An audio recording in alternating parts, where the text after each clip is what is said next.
Let's take a look at the Detroit Pistons non-switch ball screen coverage through the first 15 games of the season. Now, they are soft switching things at times. Sometimes they're switching out of necessity. But in general, what we're seeing a lot is switching 1 through 4. So Burks and Hami will switch. Burks and Livers will switch. But then when the 5-man gets involved, Duren, Stewart, Noel, they're going to play drop or ice coverage. That is asking the on-ball defender to get through this screen, usually over the top. And I'll just say, I'm not going to show a ton of clips, but the guards are not doing a great job of that. And you can see when they don't, it forces the big to step up and put you in rotation behind. Isaiah Livers actually does a really good job rotating to get the box out on Koloko. Doesn't end up mattering because the shot is made.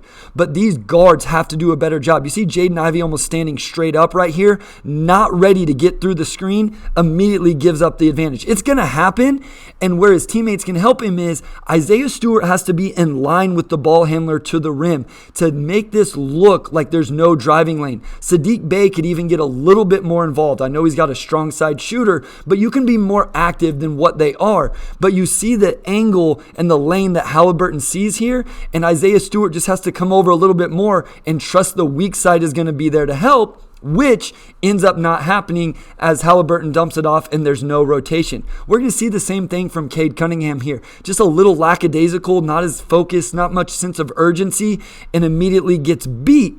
Would like to see him take a better angle to get in front. But again, you see Isaiah Stewart giving this driving lane. Would still like to see him step over because Bojan is here. He should be there to help to tag the roll guy as the weak side low man. Again, the issue is as the ball is driven, they actually back out, these help defenders. Nobody rotates in. And this type of coverage, whether it's drop or ice, requires all 5 guys to be working together. It's not like switch where it's essentially just the 2 guys involved in the screen. Here we see Jaden Ivey do a great job jumping up into the ball handler to get over the screen, but then he doesn't continue to play and gives up the drive after the fact. There's a lot of those where it's played okay initially, but there's no sense of urgency to get back in front. We're going to see where those gap defenders can help just a little bit more. These guys right here on the weak side. So Hami actually overplays it a little bit, trying to get over the screen. Tatum refuses it. Look at Jaden Ivey. He's committed anyway. Tatum could throw this ball out to Peyton Pritchard and he can shoot it or put the Pistons in rotation. He might as well step all the way over and cut off that drive from Jason Tatum. And these gap defenders are just not active enough. There's too often where they're just swiping at the ball and not helping. Here again, you see Cade overplaying it a little bit. This could have been ice, but based off Stewart's position, I don't think it is. We'll show ice coverage a little bit more in just a second. But when they overplay this, now you don't have your big there to help you. Again, Saddiq Bey just swipes at the ball when Evan Mobley's standing out at the three-point line. He could have stepped over and been more active in the gap on that one. You're going to see Corey Joseph do a good job getting over the screen on this one. Here he gets hung up just a little bit. But again, Isaiah Stewart could step and stay in this lane. Jaden Ivey's down here as the low man. He's going to tag Hartenstein. Bojan could be more active here, even on strong side corner, knowing you're not going to help off. Just stunt at the ball handler, make him think you're going to come, but you can't just give up that straight line drive to the basket. And that involves the on-ball guy as well as the big and the gap and weak side defenders. Now, looking at the big specifically, there is one thing with Isaiah Stewart. He just doesn't have the length and the vertical pop that he's going to always be able to contest those. And then with Jalen Duren, who does, he often gets his body turned to the side. You want to stay square to the on-ball handler. So you want to almost keep your butt to the baseline. And you see Duren here, he's not in bad position, but he gets completely turned sideways. So when the pass is made, it has to turn all the way around if he was going to contest that. You have to stay square to the ball handler in these possessions. On this one, we're going to see where not knowing whether you're in drop or ice, or it could be even be switch, is an issue. So here, Jalen Duren thinks they're in ice coverage.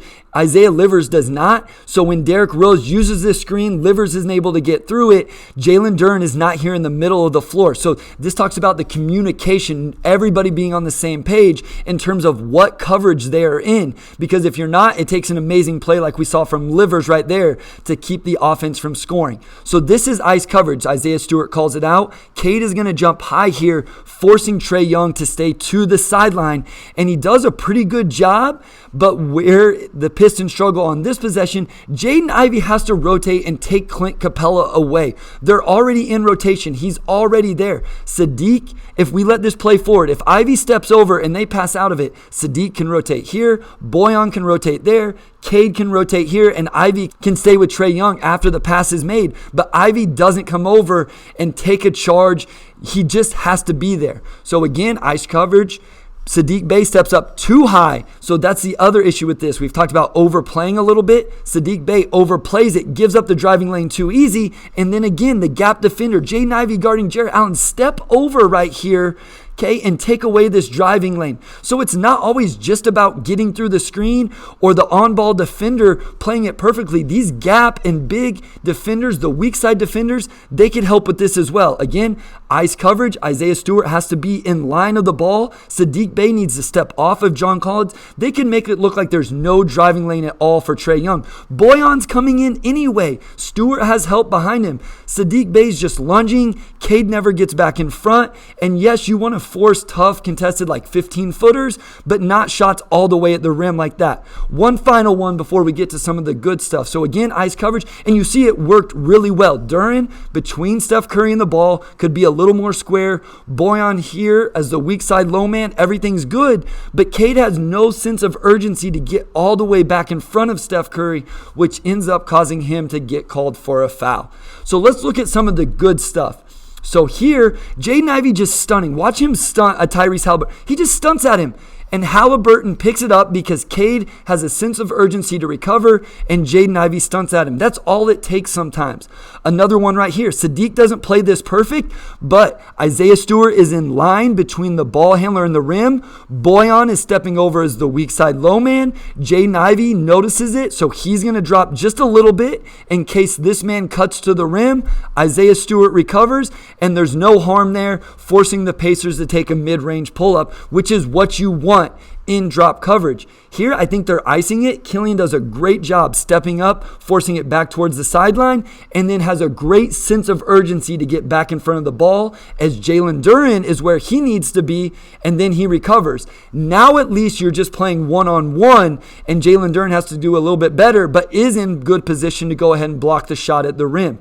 Here, Corey Joseph doesn't do a great job. He gets screened off. He's completely behind RJ Barrett. But because Isaiah Stewart is between Barrett and the rim, Barrett doesn't have that direct line to attack. Corey Joseph continues to play and gets back in front. You see how those things can work together. Now, Barrett scores the ball, but that's because of Joseph's size, not because of the scheme or a lack of execution.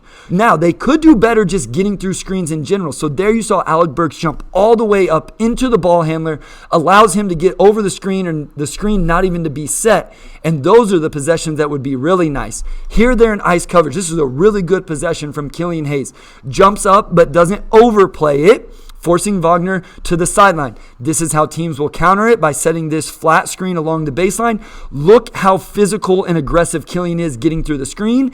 Jalen Duren is in line. Kevin Knox is low man ready to help if necessary. They end up having to take a pick and pop with Mo Bamba. You're going to give up shots in the NBA, but can you give up the shots that you want? Here, Jaden Ivey doesn't do a great job getting through. I think Stewart could be a little bit lower, but again, in line between the ball handler and the rim, forces the pass, and then Stewart does a great job of recovering. That's a really nice rep from Isaiah Stewart, forcing a tough contested 10-footer. Those are the shots you're going to give up, but those are the shots you want to give up. Here's a really nice possession from Hami, Kevin Knox, Duren, everybody working together. Hami steps up, forcing the ice. Duren could stay more square, but look at what Kevin Knox does, and think about the previous possessions I've shown where this defender was not engaged. There's nowhere for this driving lane to be. Knox has stepped in just a little bit. Duren is in line. Hami's recovering. Corey Joseph, as the weak side low man, has stepped over if needed. Now, everybody gets back to their man, and it does turn a little bit into one-on-one